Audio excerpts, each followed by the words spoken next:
There might have been Patricia and Charlie. And seemed effective, but Enki and Alalu looked at each other. Enki questioned who will command the settlements, who will be in Abzu. Then Alalu Ya kwa Ananaki ya kwa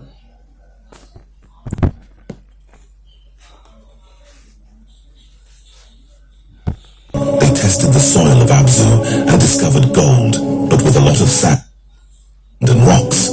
And so they returned to Eridu. In Eridu, Enlil took the floor and said that a new mission would begin. Enlil described a great plan and proposed a great mission.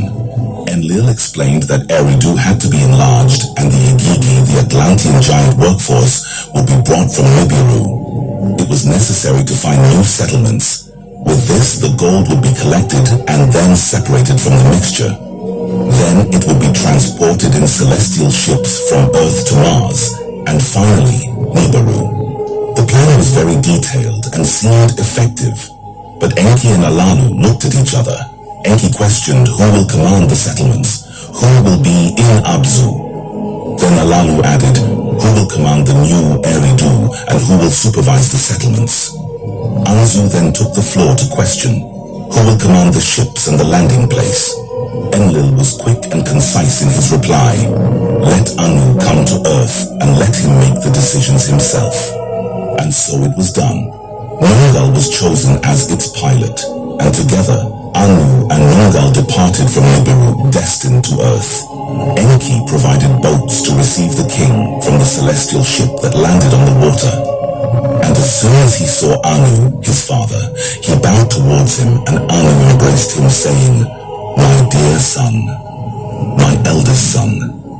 Then Anu traveled to Eridu, where he was received by Enlil, Alalu, and the other Atlanteans who received the royalty of Nibiru, now on Earth. Enlil received his father warmly and respectfully. Alalu received Anu hesitantly, but as one receives a close friend. A dinner was served in honor to the king of Nibiru, who retired to the cabin prepared by Enki soon after. On the next day, Anu went to the Abzu to explore the area and check the gold. However, Anu was perplexed. Extracting the gold will not be easy, he said, but it must happen. Enki and Enlil will be in charge of building tools and making the extraction of gold possible. Thus days and nights has passed, until in Eridu a meeting had taken place. Enki spoke, it was I who founded Eridu. However, other camps in the region need to be created.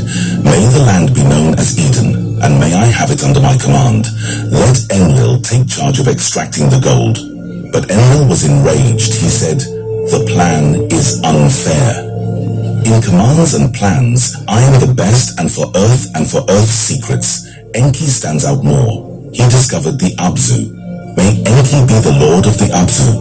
May I be the lord of Eden. The brothers Enki and Enlil argued fervently. Anu listened carefully and reflected. Enki was the firstborn, but Enlil was his legitimate son with Antu, the queen. Anu observed that discussions tended to have this beginning, but never an end. Besides, one must return to Nibiru. Eden and the Abzu need a commander. After pondering, Anu announced, luck will decide what will happen, and between the three of us, a decision will be made. Let the fate speak for itself. Then the fate had been decided by luck. Anu would return to Nibiru to be the ruler. Enlil would be the lord of command in the Eden. Enki would become the lord of the Abzu. Thus Anu spoke, let Enlil enlarge the camps of the Eden and be responsible for loading the gold into the ships and for commanding the Atlanteans until the lands meet the barriers of the waters. And may Enki, my firstborn, be the lord of this planet, and we will call it Earth after him. May he be known as the first to land, and let him rule the Abzu. Enlil in its turn said, Enki, lord of Earth, this shall be your title, and I, Enlil, will be known as Lord of Command. And then the decision was announced to the other Atlanteans in assembly. Anu confidently said, I will return to Nibiru with an easy heart. Success is on the way. But then Alalu stood before them all. An important matter has been forgotten, he shouted. The dominion of Earth had been promised to me. This is what was said when I announced my arrival and the discovery of gold. Furthermore, I have not renounced my claims to the throne of Nibiru. It is an abomination that you should share everything with your children. You owe me a fight for the throne of Nibiru. Anu, enraged, said, Let us fight.